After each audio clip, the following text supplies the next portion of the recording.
All right.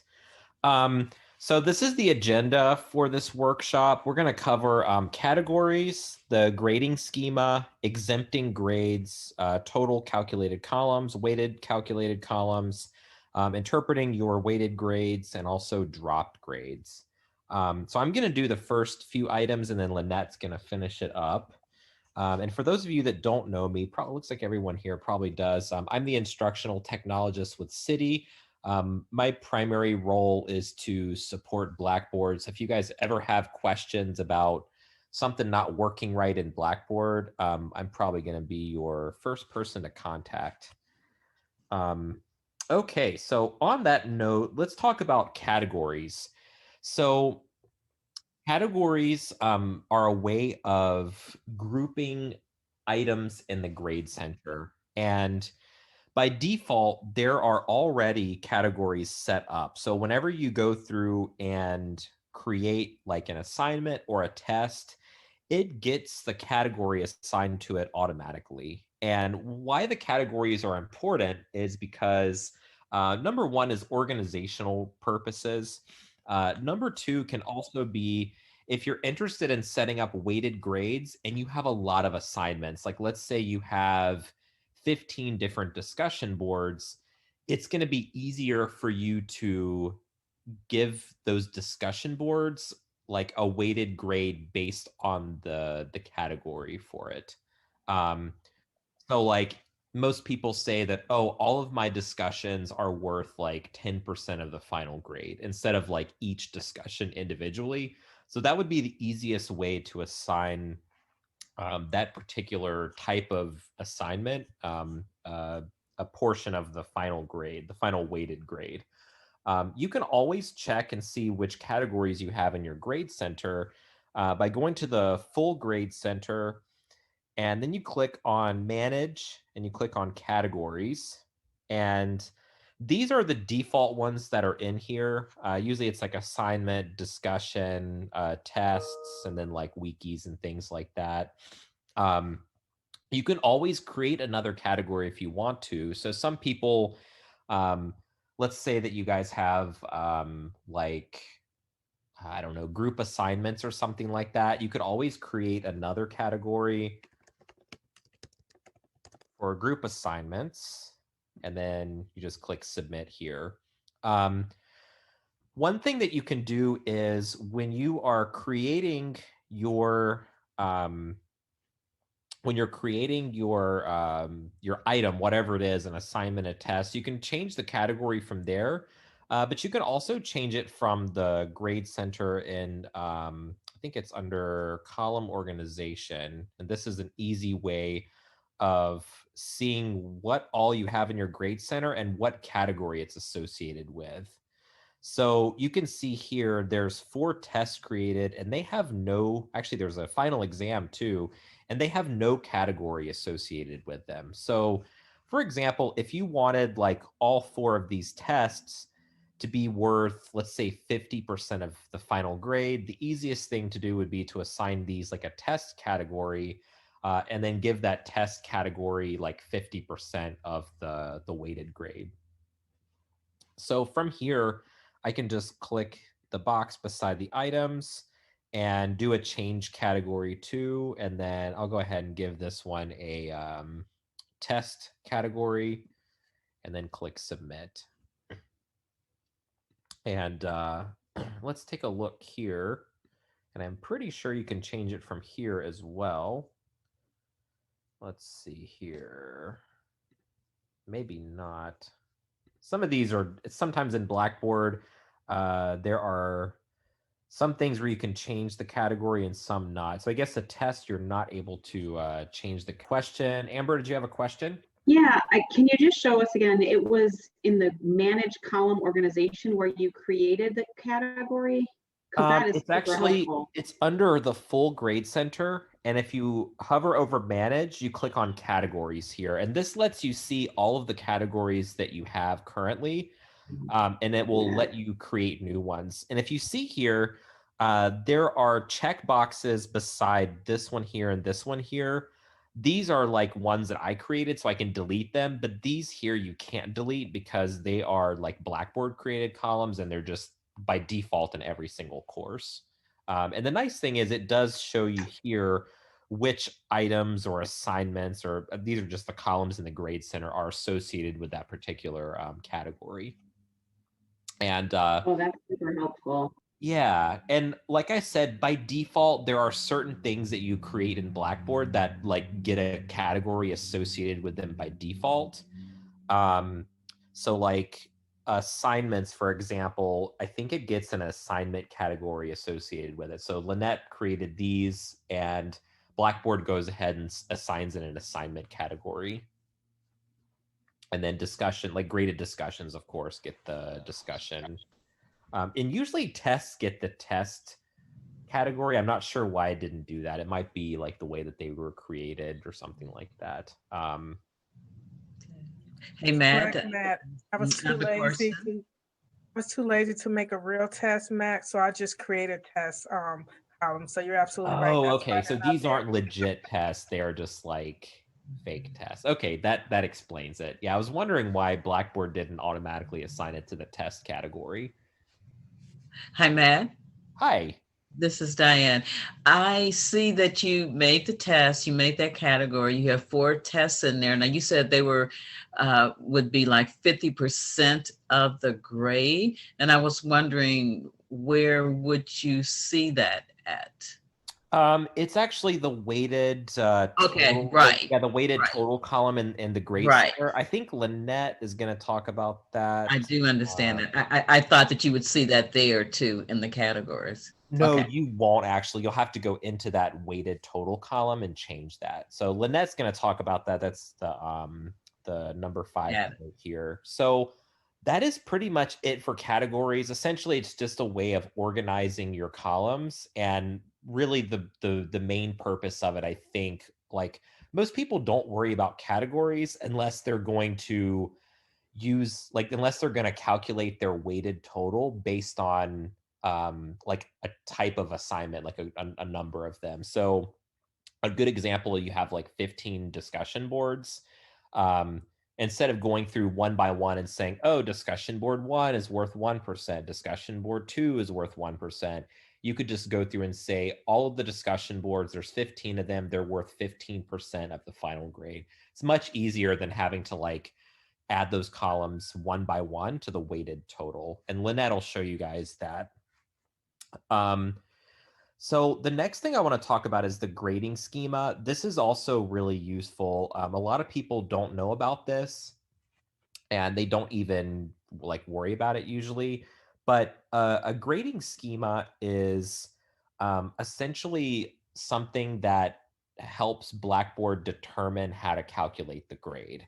So the default one here, I think, is the letter, and you can go in and edit that. And I just went to make everyone sure, I just went into the full grade center and went to manage, and then clicked on grading schemas. So the default one is letter, and you can scroll down here and see what the grading schema is. So this is basically how the grade is going to be calculated if you select this grading schema. So like anything in between a 97 and a 100 is going to be an A plus, 94 to 97 is an A, 90 to 94 is an A minus. Hey, Matt, Hey, would you be able to just show us how to, because I think we're all from nursing, to put in, so our grading scale is 90 or 89.5 to, and higher is an A, and then 79.5 and higher, you know, to 80 is B, or, you know what I mean? Could you just do that? Because you do have to delete some rows. But it is, yeah, this so has been a game changer for me, you guys. It's awesome. you can Right. do it. I've never seen this before, grading schema. Yeah, a Because lot you of can people have it don't know that calculate your it's final a lot of grade. people don't know that it's hidden here, which is what I think is like really useful.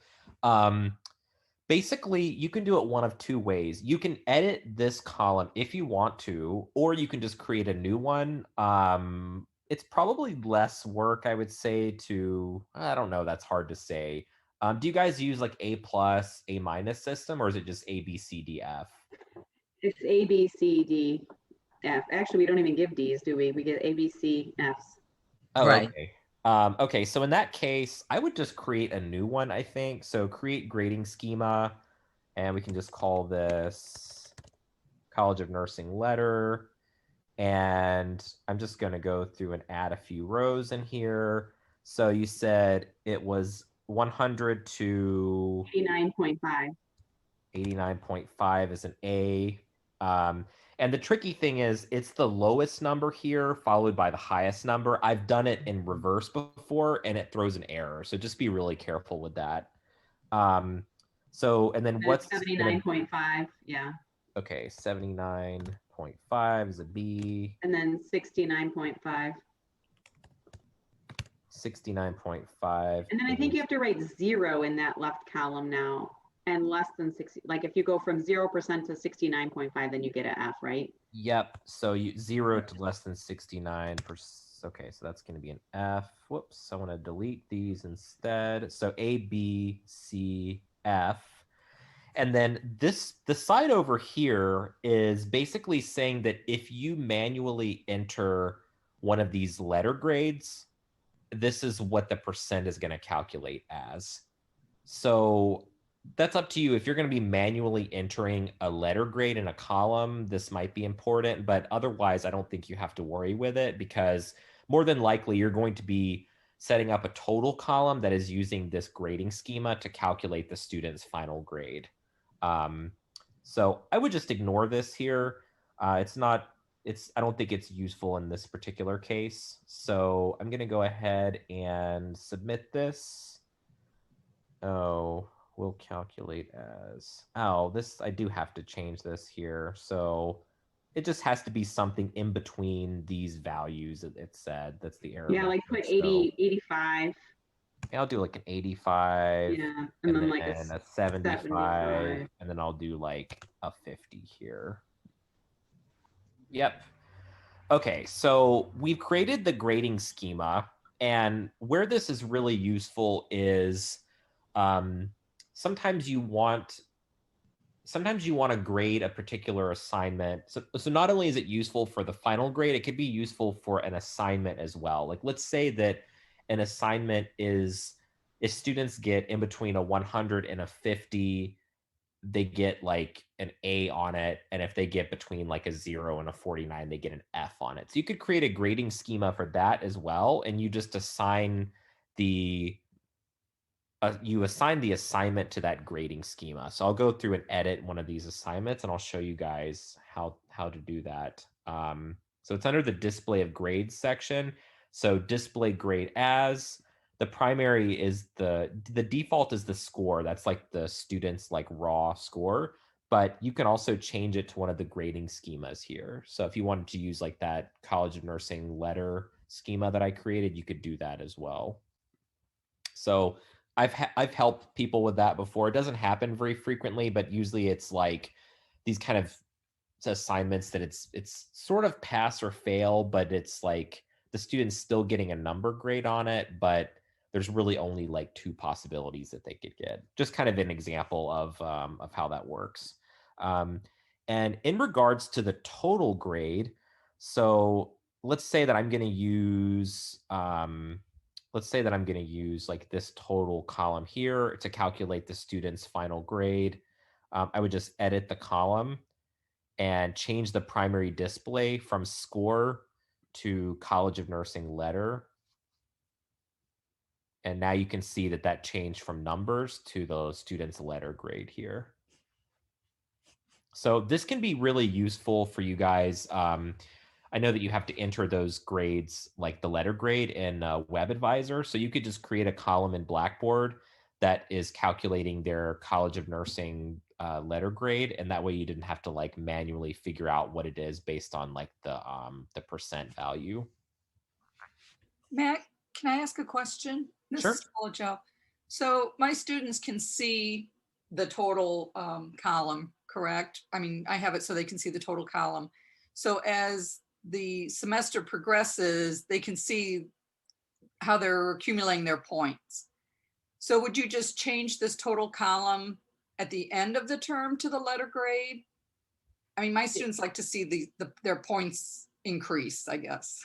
Yeah, that's a good question. The faculty that I've seen do this in the past, they like basically after like the final exam is finished, like in between the final exam time and like when grades are due, that's when they change it over, or that's when they create like another column with the letter grade. And then you can tell students the column is available. That's the letter grade that I'm entering officially for you in this course. Like, let me know if there's any mistakes or something like that. So that's usually how it works. Yeah. All right, thank you. Perfect. Sure. Okay.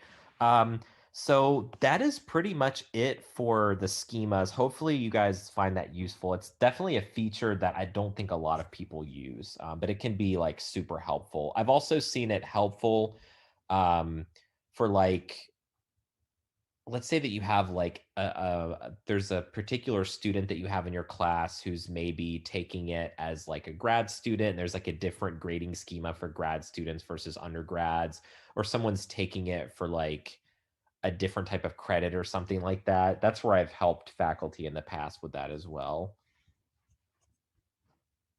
All right.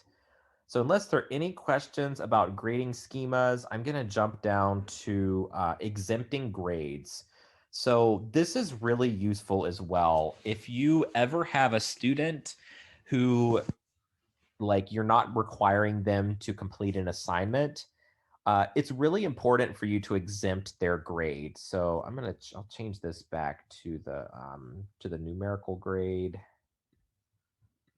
just so we can see what it does here. So let's say that Minnie Mouse like didn't add the course until like week 2. So you're not going to require Minnie Mouse to complete the week 1 discussion because Minnie Mouse wasn't in the course at that time. So we just want to go ahead and like say, oh, you don't have to do it. You're exempt from taking this assignment.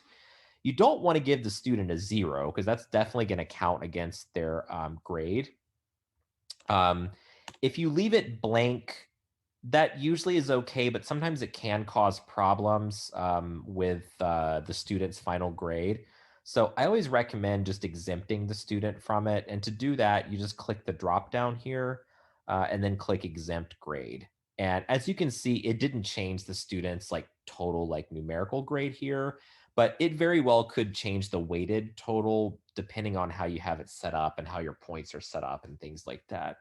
And you can always tell if a student is exempt because this little gray hashed circle shows up. So pretty useful feature.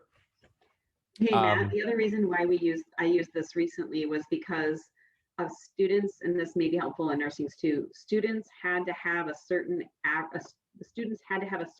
average on tests in order to pass the course. And so the student didn't have the minimum test score, but because of another assignment, her grade would have at the end of the term said she passed. But we couldn't pass her because she didn't meet the minimum requirement. So we exempted any grade that wasn't a test so that it showed that she did in fact not pass. But it was one of those things where I was like, oh, that's exactly what that's for. Is like, we didn't want to just manually input in a fail for her because it looked like she got a 69.6. But because of that extra discussion board, that wasn't, we shouldn't have counted because she didn't technically pass. Does that make sense? Yeah, that does make sense. And Paula Jo mentioned to use it for like when your students are facilitating the discussion board. That's another awesome use. Yeah, that's a good use too. Another way that I've seen this used is, let's say that you have a student with a disability accommodation and you have like a second version of the exam created. And that second version of the exam is like, usually it's like de-randomized so the student can maybe get a paper copy of the exam. And so the paper copy is in the same order as the actual test that's on their screen. Well, you wouldn't want other students taking the test. You would only want the student with the accommodation to take the test. And otherwise, you're going to see a bunch of like blank columns here. So you would just exempt every student except for the student with the accommodation from that test. And then you would do the same thing for like the regular test. You would exempt the student with the accommodation from that test. It's kind of just like, it does help with the grade calculation, but it's also like sort of an organizational thing. It tells you as the instructor that, oh, I exempted this student, so that's why they don't have a grade in there. Because normally you're used to seeing this here, and that kind of tells you that like, oh, the student didn't even take the test or didn't even submit the assignment. But if you see this, then that tells you that, oh, I've already taken care of that. I don't have to worry about that. The student is definitely exempt from that. That's awesome. I didn't think about that, doing that either. So like if you have a retake of a quiz, like you have to have a student, if they don't get a 15 out of 15, they have to retake it. But not everybody has to retake it. So you could just exempt the students that didn't need to retake it, right? Exactly. Yeah, yeah. So can you do like a mass exempt, or do you have to go in and click each person? That's No, a good you- question. Yeah, you do have to go through and click exempt on each Yeah. person. So. When you I have bet in 70, Canvas, it's not that way. when Yeah, you and I have know- 72 students, that's a lot of clicking. Oh, yeah. All right.